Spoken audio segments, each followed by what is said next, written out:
Well, I've called Ida, but she's playing hard to get. Oh, she's having a pee. Have to have a pee if you're going to come and see anybody. You never know whether you might have to run. So you have to get prepared. Are you coming, or are you just going to stand over there playing hard to get? Huh? So the garden's looking nice. It got mowed yesterday, I think, Mark. Yeah, mowed. No, he went to art yesterday. He mowed it on Wednesday, so everything's looking green and even. Still apples to come off that tree. I can't reach the top ones. We have got a fruit picker. I might persuade Mark to get that out maybe tomorrow or maybe before. I'll look at the weather forecast and pick them. I've got 2 lots of apples indoors. They really are tasty. Are you going to come, Ida? Hello?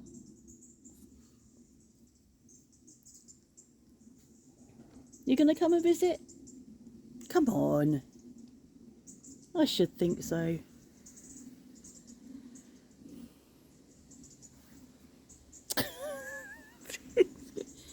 Oh, please. Please come and say hello. Thank you. How are you? You okay? Is there anything going on that you're watching? Is that the problem?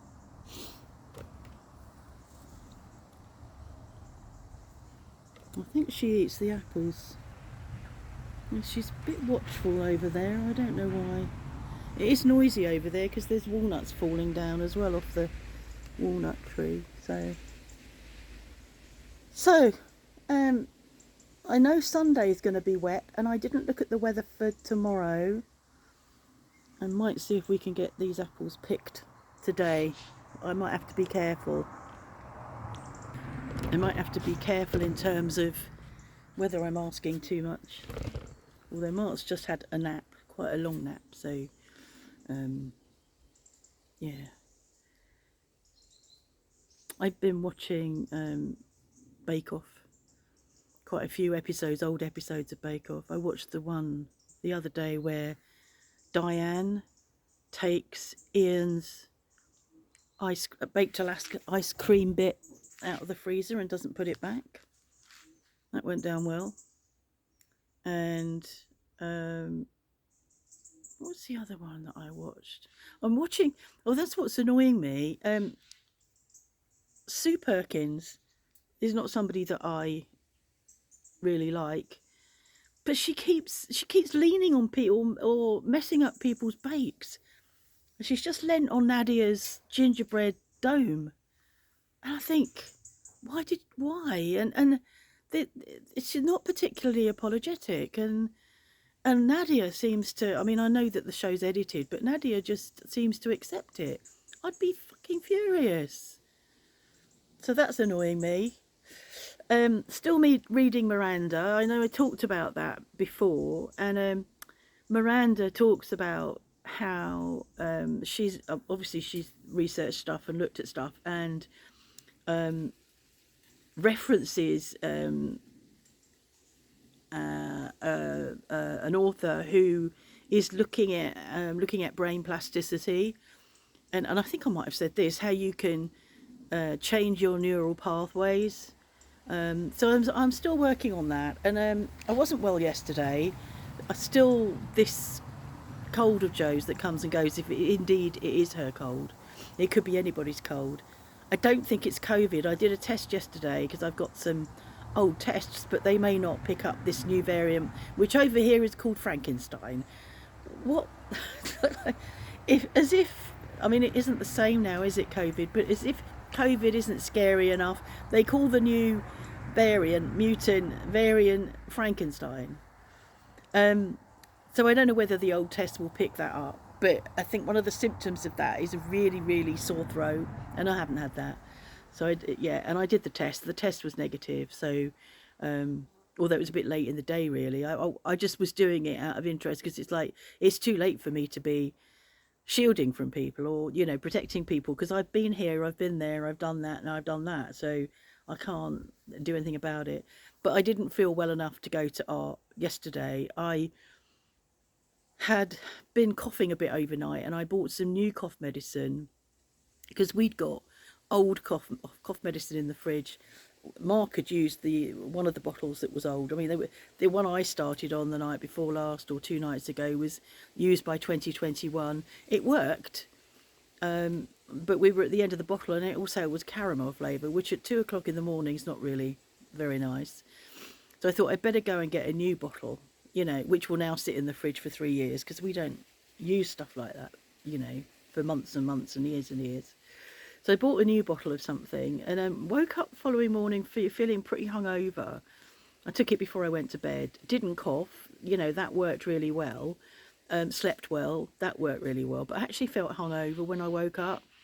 So that wasn't very pleasant. And then I just didn't really feel well. And I thought, I don't do well in art anyway, physically. And,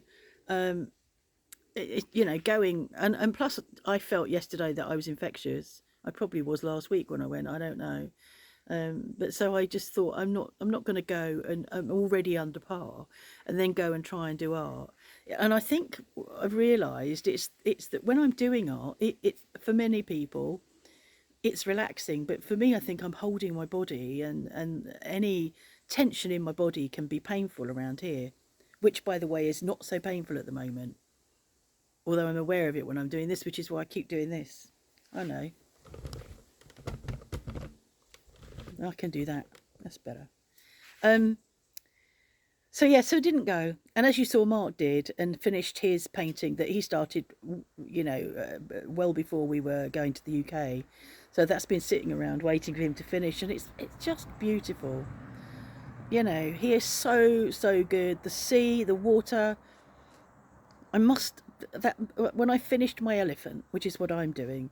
When I finish that, I need to do a sea painting and see if I can do the sea.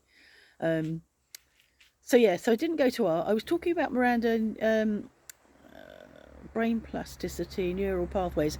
So I was reading what she was writing, obviously, because I'm reading her book, and apparently you can trick the brain. Don't know how true that is, but I thought it was worth a go. You can trick the brain. It's like laughter is good for you. Laughter and joy and fun and smiling is really good for you. But even doing those things when there isn't anything to laugh at or there's nothing to smile at, if you just smile, or even if you go he ho ho ho ha ha more loudly than that, with a bit more, you can trick your brain into thinking that you're having fun, and it releases all those endorphins that laughter and smiling and joy release. So I've been practicing a bit of that, and she also talks about you can trick the brain into not believing, but into giving you some of the benefits of walking or exercise or whatever.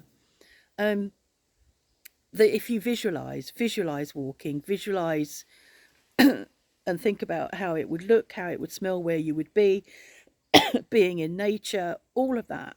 So I thought when I get up in the morning, because this is what I'm thinking about in the night when I'm half asleep, when I get up in the morning, if I feel well enough, even though Mark had done the chickens this morning, once I'm ready, I'll go down there, do a bit of a circuit of the garden, because that's in nature. I'm really, really lucky, and I am very grateful to have this massive piece of nature around me, so I can always walk in nature. Even if I don't walk very far, I can always walk in nature. So yeah, I did. I walked down to the chickens, had a look round in there, because I'm sure somebody's laying an egg, but not where we expect to find it. Had a bit of a walk around, walked behind the bamboo and back round, so a bit more of a circuit than I might normally do. Gonna do that again in a minute when I've finished making this. So yeah, I've decided to put into practice some of the things that she says, because why not? No harm will come to me, and it might benefit me. And the other thing is that I will be thinking about how well I'm going to be rather than how ill I feel. I'll be persuading my brain that I'm going to be well and doing all of that stuff, because again, what have I got to lose? I haven't got anything to lose, and I might have something to gain. So there's that. I made a cake. I haven't made a cake for yonks. I made because I've been watching Bake Off, and I've watched for weeks now, thinking, and it doesn't actually get to me. I don't think, oh, fancy cake, fancy cake, fancy cake. But eventually today it was like, I'm going to make a cake. So I made Mary Berry's lemon drizzle tray cake, which I've made lots of times in the past. This isn't quite the recipe I followed before, but the good thing about Mary Berry is quite often, and they were talking about it on there, is that her cake recipes are all in one. So you just chuck everything in to your mixer and mix them, and that's what I do. So um, I wish I was a cake maker, because I'd like one of those stands, cake stand, mixer stands, with the glass bowl that a lot of Bake Off contestants break and throw over the room. But I quite like one of those, but I don't make cake enough. And he and I can't afford to eat cake at the level that I would have to make cake to pay for that, to make it worth its while. So I use my food processor. I don't know whether, I think a cake mixer would probably give me a better result. I might try I've got a electric hand mixer. I might, if I think about it next time, if there is a next time, make the next cake with hand mixer. Um, it's come out fine. It's really nice, but it hasn't got much of a rise on it. Partly because her recipe says self-raising flour, and over here you don't get self-raising flour. Over here I've only got plain flour. It might be that the Gatto flour is self-raising, but I don't buy Gatto flour. So I put in the 2 level teaspoons of baking powder that she suggests, but it might have benefited from a bit more. But you have to be careful because you can begin to taste it. So, yeah. So I did that. That's nice.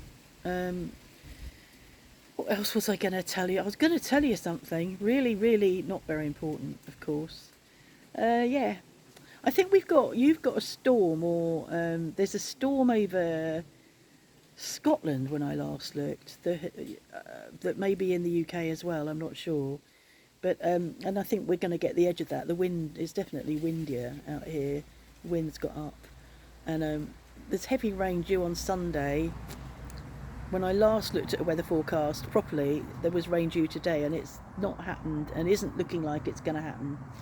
But I might get him to get that fruit picker out so we can just get those top apples. They're really yummy apples. They're Jonah Gold, and they're really yummy. So I really want to make sure that we've got as many as we can, because they're falling. They keep falling on the ground. Our house sitter Bernard said the reason that they're falling is because they're not healthy.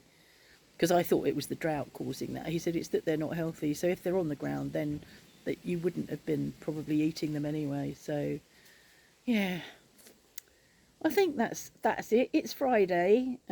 He's still got a bit of bunker to clear. It really isn't looking too bad in our main sitting area. I thought that was going to be overwhelmed, and it isn't. So I'm quite pleased about that. I probably find at the last minute that we're overwhelmed, but that's okay. I'm really relieved it's not my workspace that's being invaded. So it'd be interesting to see how it turns out. But David, you mentioned Billy bookcases. I did look. We looked at the dimensions, and the shelving's not deep enough. He wants deeper shelving because he's got some big models that he wants to display that at the moment he can't because the shelving's not deep enough. So he wants proper deep shelving up on one wall, and the Billy bookcases won't do. I came up with a really good idea. I said, how about you put kitchen units all the way around and a worktop, so that you've got units underneath with drawers to store stuff, and you've got a worktop which will give you a deep shelf, and then shelves above it. But he said the trouble with that is that the worktop's like at waist height, and I want shelves. He says he wants shelves further down, which he's got at the moment with his old shelving unit. So yeah, anyway, looking forward to that happening, and enjoying watching the progress of my son and his wife and Thea, are moving, and not moving yet, but they got the keys last week to their new house, and they're gradually working around doing some of the stuff they want to do. They've just had the front room they took off the wallpaper and paint, which was double thickness wallpaper and paint. Took that off. That's been replastered. And then I think there's another room going to be replastered. And I think Becky's going to practice and see if she can do some plastering in the kitchen. So I'm enjoying that. Phil's sharing the odd photo or two, which is nice. So I'm sure they're more excited than I am, but I am very excited and enjoying watching them um, do that. A few months back, we bought Joe a new washing machine because her washing machine packed up, and there's nothing worse, is there, than I've got no money and my washing machine's packed up and I can't do my washing. And I just thought, I can't sit back and let her struggle because I can afford not to let her struggle. I think that's the thing. I'm very lucky, again, that we can help out where we can. So we bought her a washing machine. So when Phil and Becky were here, I said to them, we bought Joe a washing machine, so I'll give you the equivalent in money when you move. He said, well, we need a washing machine. Right, there you go then. So I'll give you the equivalent in money. So he sent me a picture the other day, saying thank you. They bought the washing machine. But Becky's sister Lindsay has a washing machine that sings when it's finished. It's a Samsung washing machine. So when he sent me this picture, I said, does it sing? He said, yeah, apparently. So apparently, even an hour after it had finished washing, it was still singing because they hadn't turned it off. How mad is that? I fancy having a singing washing machine. Whoever thought? Whoever would have thought it? Anyway, I'm going to stop now because I'm waffling. So anyway, yeah, thanks for watching. And I'm going to get Mark Gower to give me the apple picker.